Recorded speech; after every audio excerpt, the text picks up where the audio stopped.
There's nothing in our sport like running into that stadium. You know, that crowd is they just erupt. I mean, I was just listening for the crowd. You know, I just knew I was getting close. I didn't know where it was. Just couldn't wait to run in there. When they really need to be reinvigorated, they go to the finish line and watch people come across that finish line and watch their face light up and watch what it means to them. Oh my God, this race is better than I ever imagined. And I always said at that point, one day I am coming to Roth and I'm coming to win this race. The time I really realized, oh, now it could actually happen, was when I was running down the finish chute, took a turn and said, okay, no one is coming.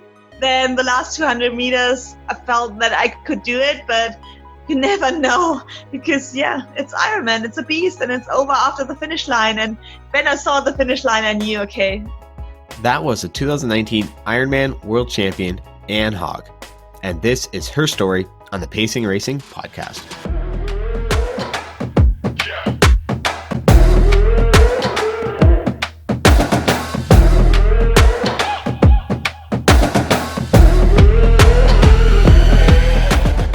All right, everyone, what's up? Welcome back and welcome to the first-time listeners. My name is Steven Langenhausen and I am the host of the Pacing Racing Podcast.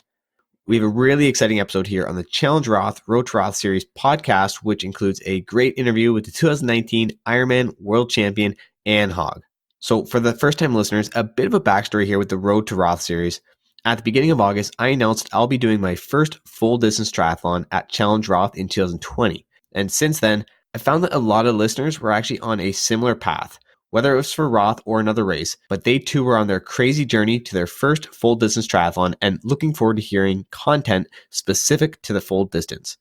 Of course, never having actually done this distance before, I figured that everyone could benefit the most in a series where I interview top pro triathletes and coaches that will be able to provide a ton of training tips specific to the full distance, as well as give us that motivation and insight we need to help maximize our performances come race day.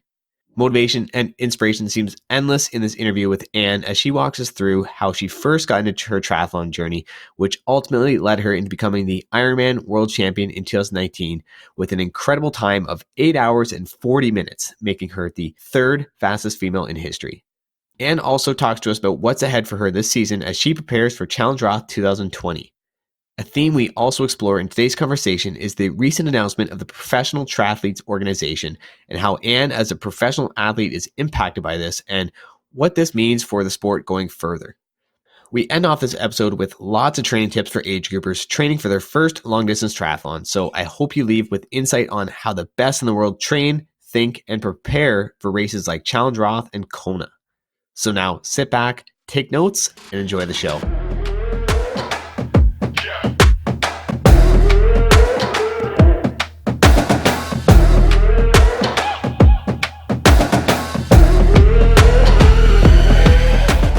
The sponsor of today's podcast is brought to you by Quintana Roo Triathlon Bikes. I'm absolutely ecstatic and humbled to be working alongside Quintana Roo as they have the best lineup of triathlon bikes and products out there on the market, and to be riding a Quintana Roo bike is honestly a dream come true. Now, Quintana Roo actually started making triathlon bikes all the way back in 1989 and have since created the nicest looking designs and the most top performing features I've seen. And after a ton of research, I went with the PR5, seeing as I'll be doing my first full distance triathlon at Challenge Roth this summer. So I want to make sure I was equipped with the best bike and the best gear. And I can't wait to show this bike off. So currently right now I'm working alongside JP at Brown Sports on a bike fit video, which is going to be awesome because for those who don't know about that shop, they sell and do bike fits on QR bikes all the time. So you can stay tuned for that by simply subscribing to the Pace Racing YouTube channel. And another reason I went with Quintana Roo bikes were that when you ride with QR, you essentially become family. Now, at any Ironman or USA Triathlon event that QR is attending, you can bring your QR bike to the booth and they'll do a free checkup and tune-up, which is super, super cool because it takes the worry out of your racing and traveling. The bike also comes with lifetime warranties, so when you look at the 2019 Kona bike list, you can see why they had over 120 Quintana Roo bikes there.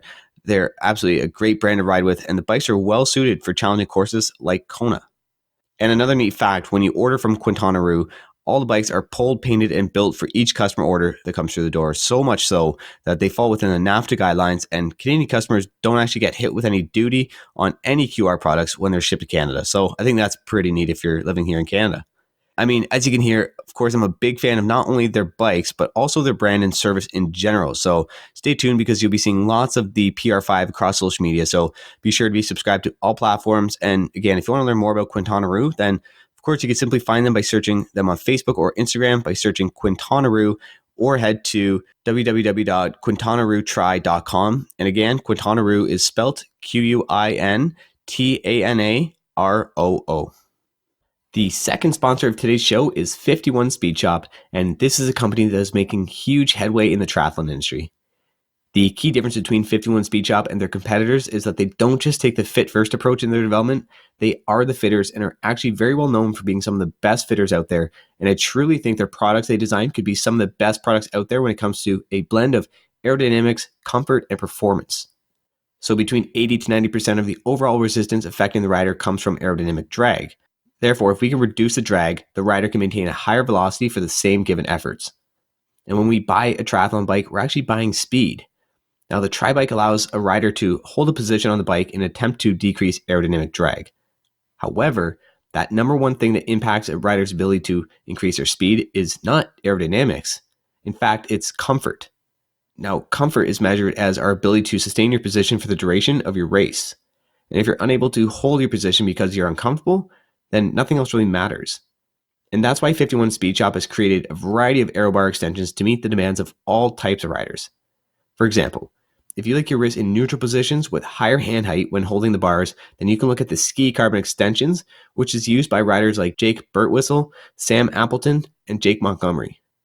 Now, if you like neutral wrist with moderate hand height, then you can go with the FSM extensions like Heather Jackson or Tim Reed. Now, you also have the option of the Ultimate Carbon Extensions that offer high hand position while offering multiple rotational configurations, or you can even pair any of these extensions with the 51 Motorizer Aero Bar system for maximal aerodynamics and comfort. I'm personally a big fan of this brand and their extensions. I'll definitely be throwing a pair on my PR5. Now, which ones? You'll have to stay tuned to find out which ones we'll be putting on through our Bike Fit video. Now, to find out more about 51 Speed Shop, you can actually check them out on Instagram or Facebook by searching 51 Speed Shop, or you can simply check out all their products by going to their website at 51-speedshop.com. All right, so Anne, thanks for coming on. How are things going? Thank you. Very good. I'm in Club La Santa at the moment in my first training camp of the year, so I'm very happy. Amazing. And I'm sure you've been soaking up the sun and obviously getting a nice mix of quality training and some relaxing at Club La Santa, right?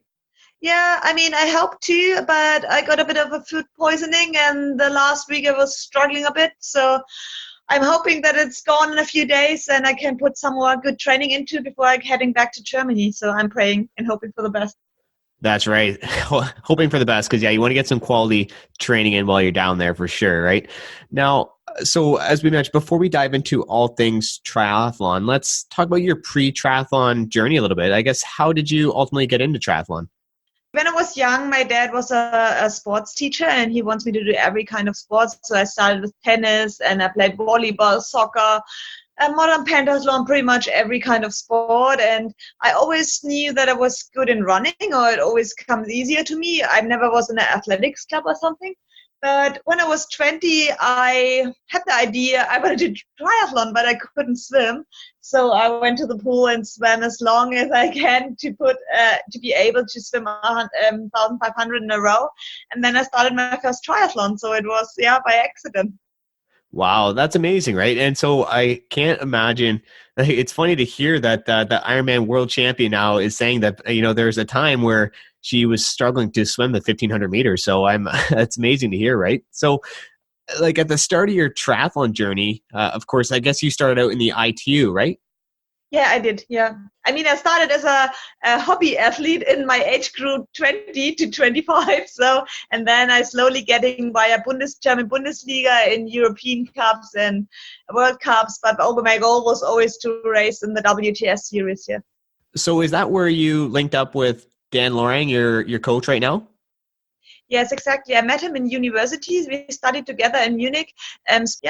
He wanted to be a coach and I wanted to be an athlete. And he said, come on, I coach you. Let's try how far we can get. And the rest is history. Yeah, that's amazing, right? So, of course, so Dan was a previous podcast guest, and I can listen to him talk about triathlon and coaching all day long. So he's a really knowledgeable guy, and I just couldn't believe when he mentioned that you and him have been working together for so long. Of course, over the years, it's just absolutely incredible, right? And so, just talk about your ITU career per se, when you became professional and you started competing in the WTS series, and walk us through that. I mean, how did you feel with the WTS, and how did you enjoy short course leading into Olympic Games?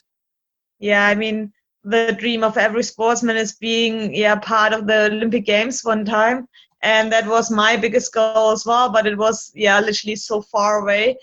And because I teach myself swimming when I was 20, it was always the discipline I really struggled. And that was always a problem in short course, because I always missed the pack, and I was always cycling on my own. And finally I got a bit closer, and I was lucky enough that the bike courses at that time were very hilly and very challenging. So I could cycle myself in the first pack, and once I'm in the first pack, I could put out a quite good run. So I was lucky enough to qualify twice for the Olympic Games, and that was what a great experience. And Olympic distance and short course is always fast and furious and racing against the competitors. And I still do love it, but I mean, my time is over, and now I was looking for a new challenge. So it was a really, really nice part of my career. For sure, right? Yeah. So you competed in both the 2012 and 2016 Olympics, and you did really well in the ITU. But I mean, I'm glad you made that jump to long distance and competing in Ironman and long distance races, because look how far you've come now. I think that's pretty crazy and a really awesome journey to follow along with. Now, looking at your ITU career here, before we jump into long distance, was there a big race or a moment that stands out to you the most, that was, say, the most memorable or your biggest career changing moment? I think there was a few. I mean, emotionally, it was definitely winning WTS Hamburg in 2013, because winning in front of a home crowd it's just something so incredible and amazing. And the day after, we got world champion with our team relay, so it was the weekend of my life pretty much. But I mean, the biggest career highlights were obviously the Olympic Games. Also, I never could make my dream come true and get a medal there, but I mean, participating at the Olympic Games is such a big thing for every athlete, so that's definitely highlights. But there was another two, like winning the grand final and getting my first silver medal at the ITU World Championships was a career highlight as well. So there was so many, and it's really hard to pick one, but emotionally it was definitely the WTS in Hamburg. Amazing. No, that's really cool, right? And it's funny, I've actually been doing some interviews with some ITU athletes now who are getting ready for the Olympics and, trying to qualify and going through all the process, and some really top quality athletes, and they're still struggling to get some qualifications to get into the Olympics. So it's definitely, for ITU athletes, it's a really hard battle to actually get into the Olympics. So just to compete there, I'm sure it's just an amazing highlight in your career as well. So it's amazing to hear you went there twice to represent Germany. Yeah, definitely. I mean, for a country who has strong competitors, the hardest hurdle to take is to qualify for the Olympic Games, because you have to be so super fit to just make the qualification, that I don't want to say the Olympics are then a walk in the park, but it's harder to qualify than actually be on the start line. That's right. No, it's very true. So, I mean, now we look into 2017. That's, I guess, around the time where you moved to the long distance course and long distance triathlon in general. And what made you originally want to make that jump? I mean, I was really, really frustrated after the Rio Games, because, I mean, I was like a candidate for a medal, and then I had a really, really tough day in the office in Rio, and I just find out that the swim is just getting faster and faster with all the American girls coming in, and I didn't see a chance to stand up to my own expectations anymore. So when I was on the start line, I expected for myself to be on the podium, and I knew it's not going to be happening anymore, because the swim is just too fast. And then I make a decision, then it's time to move on. Because I mean, without the Olympics, I've won already 3 ITU medals, and I won World Cups and ITU races, and I was looking for something new. And I want to start something new. And then I decided to go to 70.3 and finally to Ironman. Excellent. So, like, what was the transition like from going from short course to the longer course? Was it easy, or were you with Dan Loring at the time?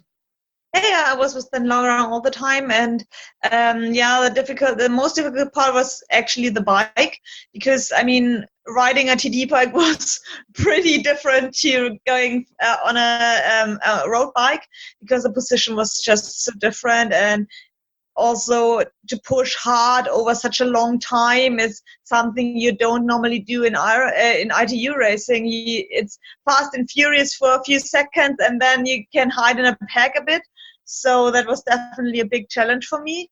But the swim and the run on the 70.3 was pretty much the same like ITU, I would say, because I mean, even when you do short course, you have a pretty high training volume. So there isn't so much difference between ITU and 70.3. The biggest difference is then going to Ironman. That's completely different, because it's just, you need like a different tank. I always say in ITU, energy, you always have enough energy. So energy is not the restricting part, but in Ironman, you really have to be efficient and you have to train completely different. So that was a big step.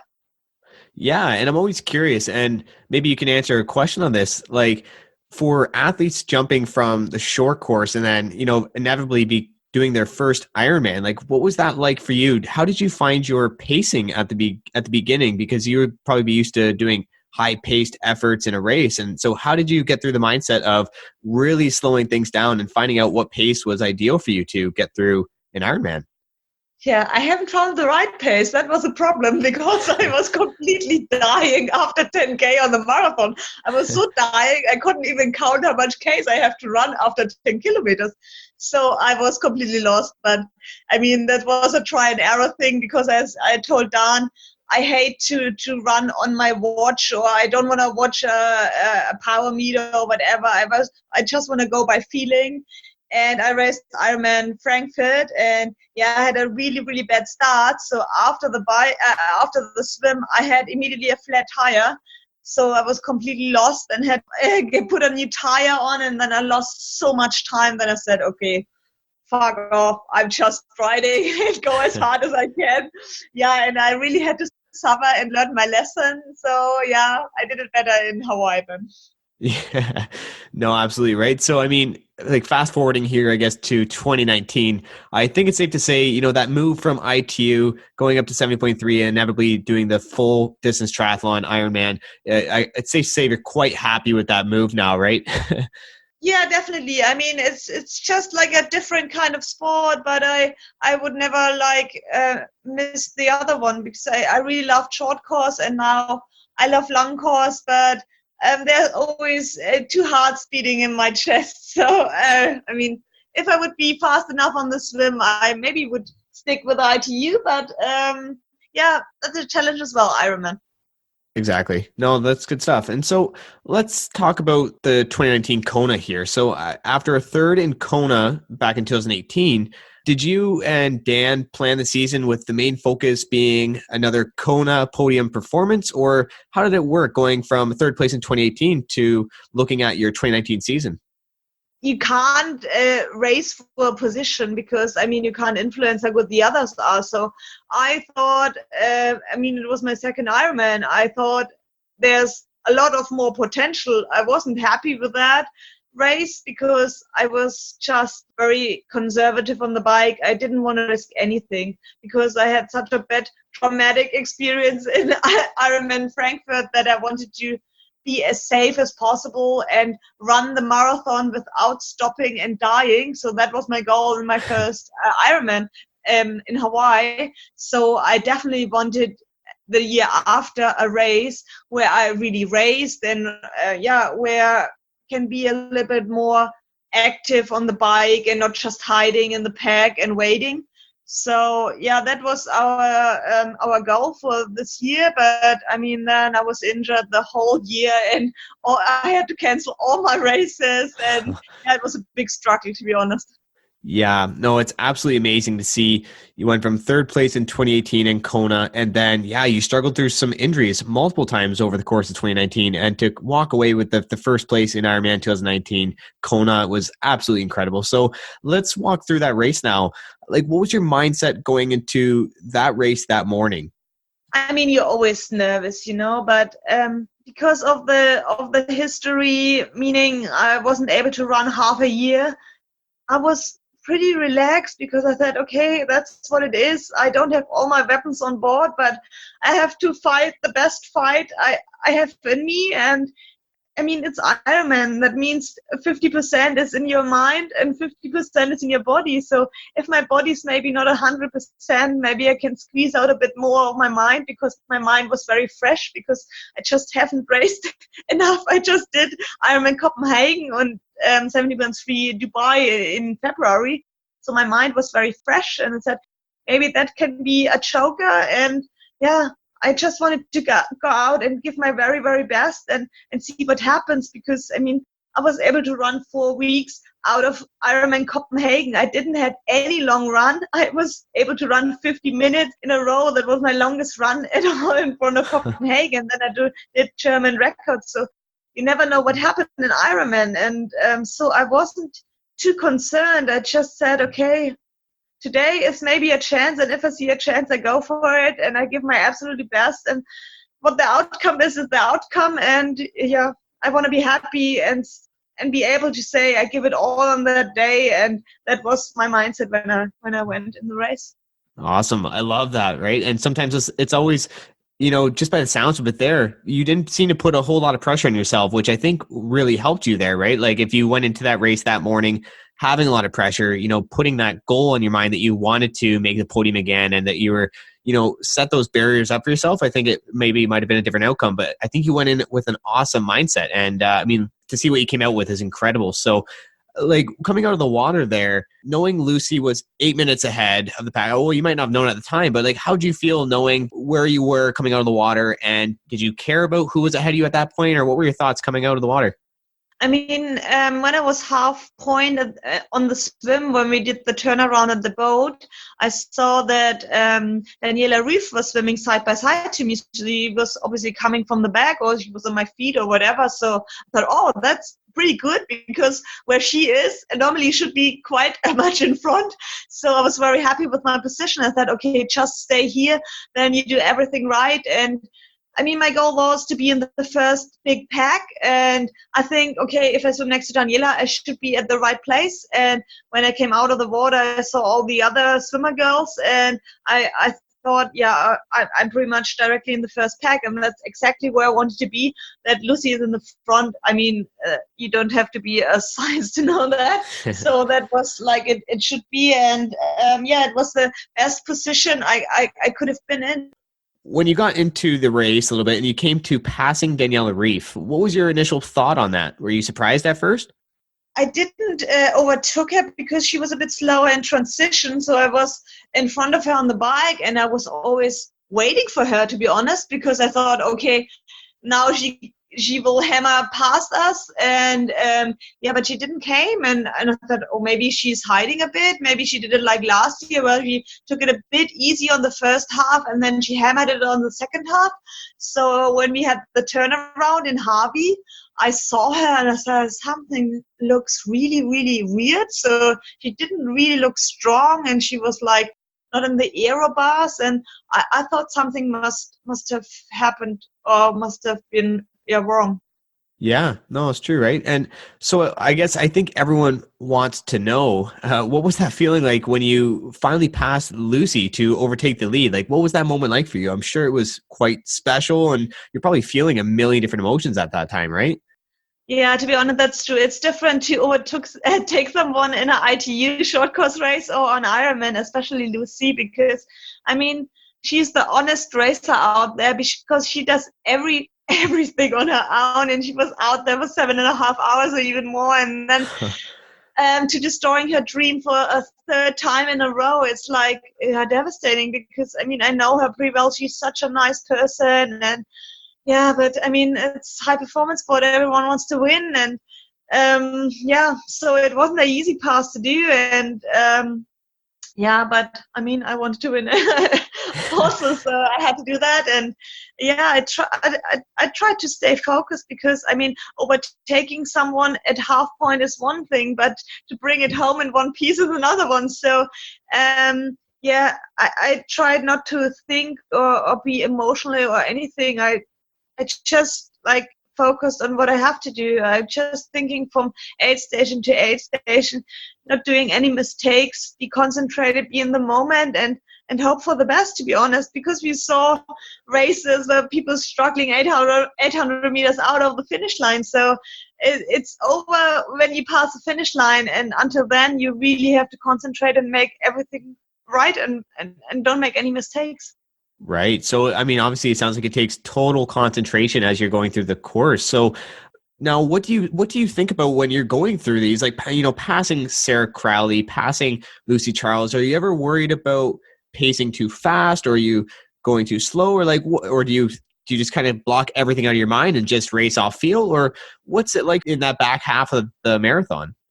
Yeah, it was a really weird race, because I didn't have any thoughts in my head, to be honest. It was like a vacuum in my head, and that's a pretty nice thing, because this conversation, it consumes a lot of energy, to be honest, because one voice says, oh no, you're going too fast, and the other one says, no, you want to win, go faster. And this battle in your head, it's really, really energy consuming. And at this race, I don't know what happened, but it was like there was no one talking in my head. It was just one flow, and I just wanted to go. I just went by feeling. I always imagine, oh yeah, it should roll, it shouldn't hurt. It just go and be happy if it's rolling for another K. And I didn't expect it to go that all the way through, but I always wanted to have the same, like, pain level, I would call it. So I just go by pain level. I have a watch on my hand, but I never watched it. So I always go by feeling. And it was like a perfect run. I can't say it, because I didn't struggle at all. It was like a constant pace. It was lucky. I don't know what to say. It was just lucky. Wow, that's amazing to hear, right? It's always really cool to hear inside, like, what was going through someone's mind in a big important race like that as they're going through it. So that's really cool to hear. And I mean, this is what I'm sure most people are really excited to hear about, right? Like, when was that moment when you realized that you had that locked in the bag and you were becoming the Ironman world champion? Was it as you're running down and hearing them call your name, or like, walk us through that moment? I mean, I had a pretty good run in 2018 as well, but the last K, I was suddenly really, really struggling, and I thought I would pass out. So I was very concerned about the last K. So the time I really realized, oh, now it could actually happen, was when I was running down the finish chute, took a turn and said, okay, no one is coming. Then the last 200 meters, I felt that I could do it, but you never know, because it's Ironman, it's a beast, and it's over after the finish line. And when I saw the finish line, I knew, okay, that should work. Right. No, that's so amazing, right? And 100%, even with a kilometer go, as we saw with Frankfurt, right? You can just never count on it until you get so close to that finish line or cross that finish line. So it's amazing to hear how that all worked out for you. And I'm super glad it did, because it was an incredible race to watch. And I'm sure for you, it'll be a moment that you'll always remember. So that's amazing. And I'm sure you've been asked this question here a million times, but like, how has this moment changed your life? I can imagine you've been quite busy since October with interviews such as this, right? Yeah, definitely. I mean, it changed a lot, to be honest. I mean, it hasn't changed me, but my life has changed a bit. And I try not to change it too much, because I'm quite happy with my life. So, I mean, it's an addition, because I got so much offers and options and people I can meet. And it's a really big privilege for me, but I try to still be training my biggest focus, because I want to be good next year as well. So I shouldn't be getting too distracted by everything, but I pick things I really wanted to do, and the rest of the time I really try to stick what makes me fast, and keep on the work I've done before, because that's obviously working, and stick on the plan that Dan and I picked for next season. It's not rocket science. It's just training and resting and do what works. Love it. Yeah, I love that mentality. That's great. And so let's switch it up and talk about what I find is the latest and greatest news. I mean, a lot of people were excited to hear that both you and Jan Frodeno would be competing at Challenge Roth in 2020. So, what made you want to tackle this race this year? I was born in Bayreuth, and it's very close to Roth, so it's pretty much my home race, and it was the first ever triathlon I saw live. So that was really kind of inspiring, and that's was the reason why I started triathlon. And last year when I was injured, I had the chance to do the live commentary for the television, and looking behind the scenes and see the passion of the organizers, and the whole atmosphere there was just amazing. And that was definitely a race I wanted to do, and I'm so happy that it worked out in this year. So I'm super excited, and racing in front of a home crowd is always so special, and it's crazy triathlon town, Roth. So I'm really, really looking forward to that race. Awesome. Yeah, no, that's amazing to hear, right? And so you're local, born and raised in that area, right? So, I mean, this is always great because I myself, traveling from Canada, this will be the first Ironman, or sorry, I should say long distance triathlon that I'll be doing. And so going down Challenge Roth, and the team there has been super helpful with, planning as far as, even things like where is best place to stay, best place to visit while you're down there, because we'll be traveling with family. So it's a really cool, like you said, it's a great atmosphere. It's a great group of people who host the event, and they definitely make sure everyone feels included. So I really love that about Challenge Roth. And so you were down there. How did you find the atmosphere when you were there, especially at the finish line? What was that finish line party like? It's amazing because it's built out of nowhere. So it's, in 1 week they built a big stadium, and it's packed, and the atmosphere is just amazing. I mean, and not just for the first ones, even for the last finishers, it's always a big party, and everyone is so welcoming, and everyone is treating the same, and everyone has so much volunteers and helpers, and it's a family atmosphere. And even the run course, there are spectators everywhere, and the whole region is triathlon crazy. So I mean, that's the atmosphere I'm really looking forward to, and just soaking it up during a race will be amazing, I think. And it will be a great race for sure. Perfect. So how have you and Dan went over, a structure of your season to prepare for this race? Is it positioned well for you in the season to have a good training build up for it? Or what's your next season sort of looking like around Challenge Roth? Yeah, I wanted to do Ironman South Africa end of March, because I need my qualification for Ironman Hawaii, and to be best prepared for Challenge Roth.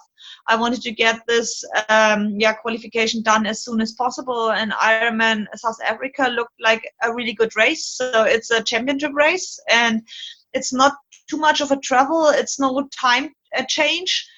And that looks perfect for me, and I hope to get in a decent shape for that, but definitely not my focus. I just want to tick the box and get my ticket for Hawaii. But my main focus is definitely Challenge Roth and Ironman Hawaii. Awesome. That's excellent. And of course, I'm excited to be doing my first Challenge Roth debut the same year you are. Although, I mean, it's safe to say I can assume our results will be quite different there. But for you never know. You never know. You never know. So for age groupers, much like myself, who'll be racing their first long distance triathlon at Roth this summer, do you have any tips on how to approach the race?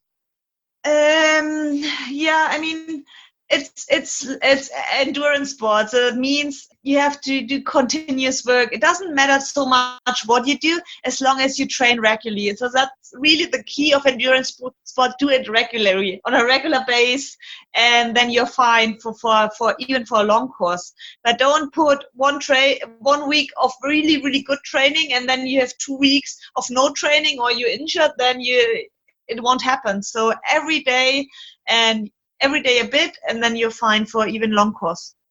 Perfect. Nice and simple. I love that. That's awesome advice. So what's one place you recommend people to go visit, see, or experience as a tourist when they travel to Germany for Challenge Roth? You're quite familiar with that area, right?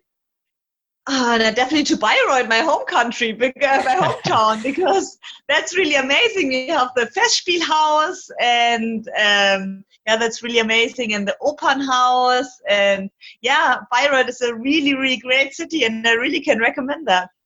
Awesome, love it. It's on the to-do list, so that's great.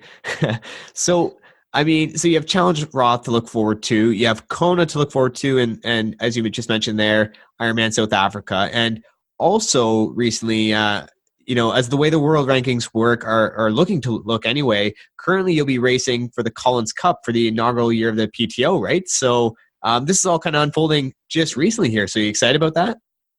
Yeah, definitely. I mean, it's a great new organization, and the first race will be submarine. So I'm really, really looking forward to that new format. It's cool to race in a team, to be honest. So we have a really, really strong team with Team Europe. So I'm curious to see how it unfolds. And I think it's a really, really great change for triathlon sport. And I'm super, super excited. Yeah, no, exactly right. I mean, to say Europe has a strong team is an understatement. There's definitely some of the best athletes in the world on that team. But I mean, across the board for USA and international too, all very strong teams. So I'm really excited about this format, and to have it in a team environment is awesome to see. So just, I guess, from your perspective as the athlete, I guess, why is this good for professional triathletes and the sport in general?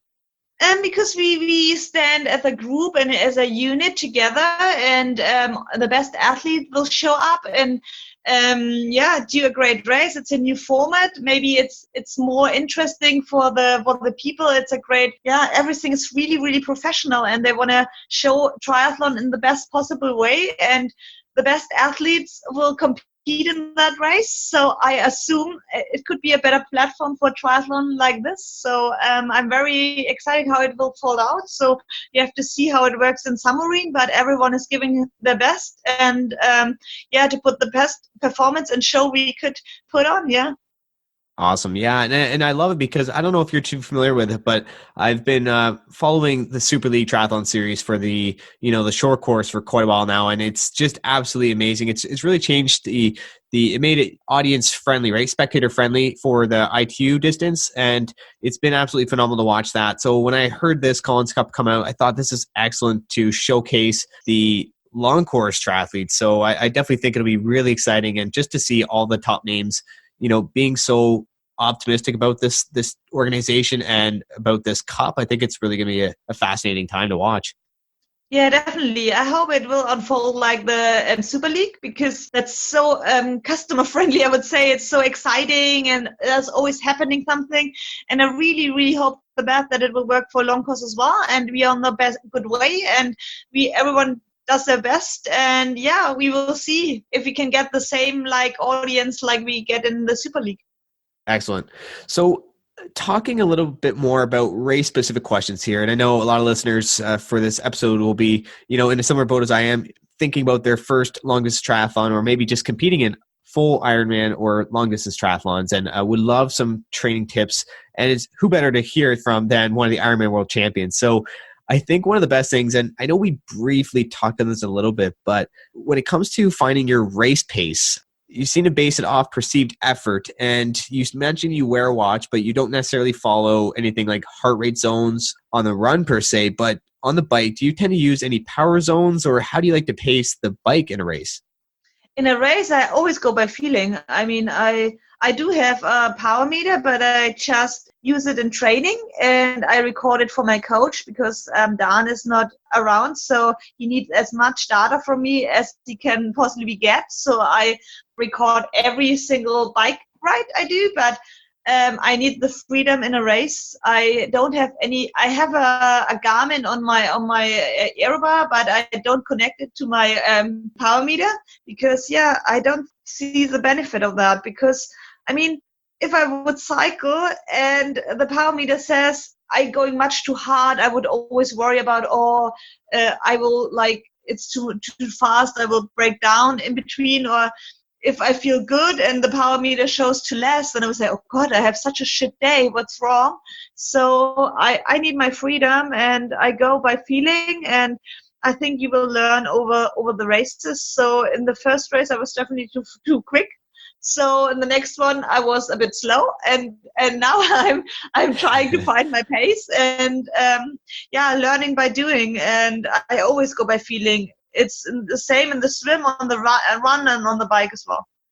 Amazing. No, that's good. So for big races, I guess, like Kona or Challenge Roth per se, when it comes to planning for one of these big races, do you implement visualization strategies in training to mentally prepare for the race? Or I know mindset is a huge thing for a lot of triathletes. And how do you get in the right mindset for a race that's upcoming?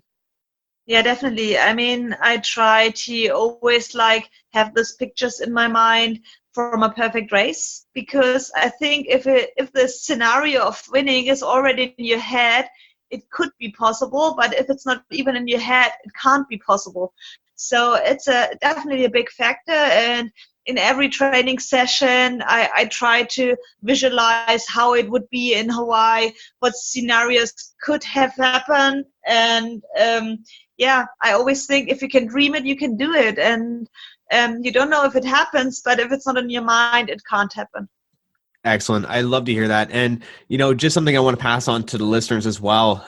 This is something I've been doing recently on my run sessions on the treadmill is I'll simply play for Challenge Roth specifically. I'll play the 2019 race and just watch the swim, because I know the swim for me is the biggest hurdle to overcome in the Challenge Roth race. So just to see it happen at minute by minute and just get myself mentally prepared for that, I think that'll help kind of come race day. Then it's not new territory, right? You've seen it over and over throughout your training. So I think little tips like that go a long way in helping athletes mentally prepare for a race anyway, right? Definitely, because you need to know what can happen, because when you're in the race, you shouldn't be surprised of things.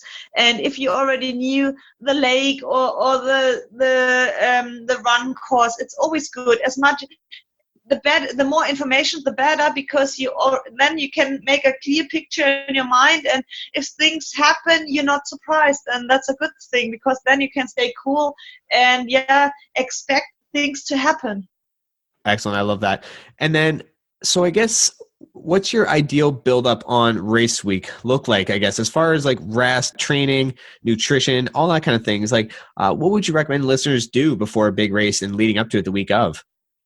Preparing for Ironman, it's really about don't do too much. You need to restore your energy. You have to be on the start line with a very, very good energy level. It's different in ITU and 70.3, because then I normally do my tapering.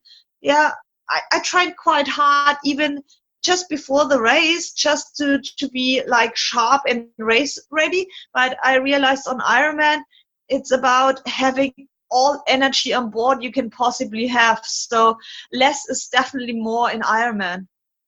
Excellent. And then for you, example, I guess leading up to Challenge Roth, are you one to kind of go drive the bike course or, drive the run course and just kind of get familiar with the course? Or how do you, as an athlete or pro athlete, strategize for a race? Do you look it up ahead of time and look up the elevation distances or what's your thoughts around that?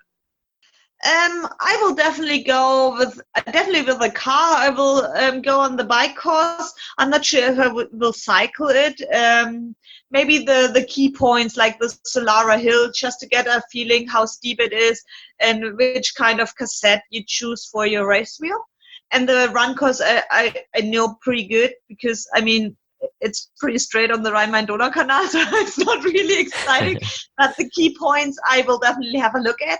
But I don't get too nervous about that. It's a bike course and it's a run course, and on race day everything is different anyway. So I will definitely have a look, but I don't get too crazy about that. Perfect. No, good to know. And then looking at, I guess, at your on-course nutrition for a long-distance triathlon, I know every athlete's different, but generally, do you have some rules that you follow, or what's your strategy when it comes to on-course fueling? I know, I guess it depends on the weather, the course, all things like that. But generally, do you have any rules you follow? The rule I follow is if I'm hungry, I eat, to be honest. I do anything by feeling. I hate it to be like every 10K I have to eat such amount of carbohydrates. No, I don't do that. I mean, if I feel like I need energy, I will take on some energy. And if I don't feel like eating, I don't eat. So that's my strategy. I don't know if it works for everyone. I can't recommend it to everyone, but I have a special like fluid nutrition thing, so it goes in my system quite quickly. And when I feel like I need some energy, then I go for it, and the rest I drink water. To be honest, it's as simple as that. Yeah, honestly, that's really cool. I'm loving to hear this feedback from you on, your approach to races, right? Like you keep it nice and simple and you get the job done. I absolutely love that. That's really cool. What do you use, I guess? Like, do you just create your own drink, or do you use a certain brand, or what's your go-to for the fueling? I'm with NFT, that's called Nutritional Fine-Tuning, from Caroline Rauscher. She's a German nutritionist, and the thing is like it's very high concentrated. I always have it in my aero bottle in my frame, and on the run I have it in a little bottle close to in my race suit. And yeah, every time I feel like I would need a bit to eat, then I squeeze a bit of that and drink water after that, and that's it. And if it's really, really hot, like in Hawaii, I have some salt with me, but that's it. I like to have it really, really simple, because I mean, yeah, as simple as possible. That's my thing, and I have good experience with that. So one of the last questions I'd like to ask is, I guess this is a pretty simple one, but who would you say was your biggest influence in triathlon, whether it's someone who's currently racing triathlon, or someone in the past, or just someone who's made a big impact in your career? It was definitely Emma Snowsell and now Emma Frodeno, because I really, really liked her running style. She was like a tiny athlete like me, and she was flying over the run course, and I always admire her. And yeah, she was like a big role model to me, and she inspired me. And she was a Olympic champion as well. And I mean, yeah, her running style really, really inspired me. And I'd always try to like pick what makes her so special. But yeah, I mean, she's amazing athlete. Amazing. Awesome. Yeah, she's incredible. So that's awesome to hear that she's one who influenced you. So really cool. And you know what, that's pretty much all the questions I had. Now, I just want to ask a couple quick questions from some of the listeners here. So I put out a message yesterday seeing if anyone else wanted to ask a couple questions, and we got a huge response. So we won't go through all of them, but I'll pick a couple out that I thought were quite interesting that we can see if you can answer. So someone asked in the audience that, how did it feel in your training and competing in your first ever triathlon? And if you could go back and tell yourself anything, what would it be? I mean, what I really, really struggled with was running off the bike. I mean, I haven't done it in training before ever, because I thought that can't be rocket science, but it is rocket science, to be honest. And I would definitely recommend to train that before, because that's really horrible if you haven't run off a bike. Excellent. Nice. Love that. And then one of the last ones I'll ask here is, any tips you have to beat mental fatigue? Yeah, that's a good thing, huh? Yeah. I mean, if you have a worse race, then the mental fatigue gets really worse, and you have to find strategies. So I always break it down as in really, really tiny bits.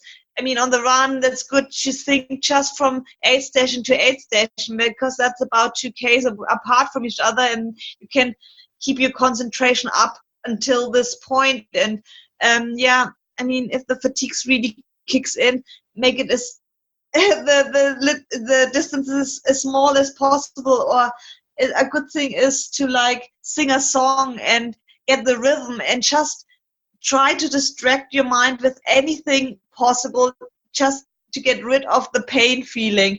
So sing a song, think what you're doing on the next nutrition station, maybe use your arms a bit more, and on the next K you say, okay, now I am pushed a little bit more of my feet on the next K.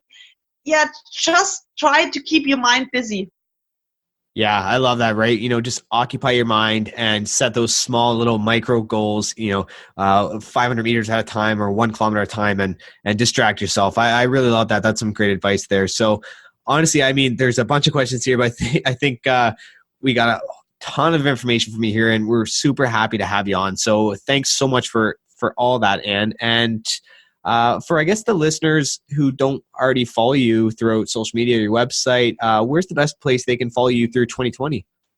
Definitely via Facebook and Instagram. So that's always a good thing, and it's very updated. So if anyone wants to follow, go on Instagram and you are updated.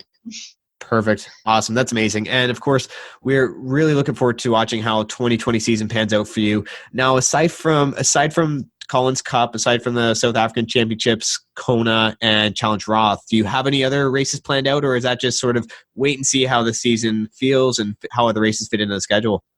Yeah, definitely. Because I learned from last year that you shouldn't pick too much races before, because you never know what happens. So just focus on this very little the big ones, but very few ones, because I want to do them right. And if there's time to squeeze some races in, I would do it very spontaneously. But that are my 4 races, and then see what happens in between.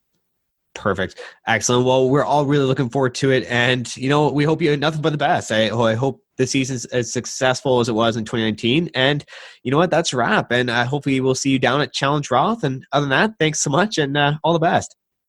Yeah, thank you very much. And all the best for you for Challenge Roth. Perfect. Thanks. Cheers. Awesome. Well, that's a wrap with 2019 Ironman World Champion Anne Haug. And thanks so much for listening in.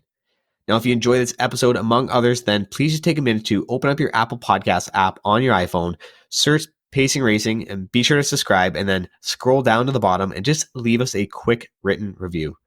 That takes less than a minute to do, and it goes a long, long way in helping me out. So to all who do that, thanks so much. It's greatly appreciated.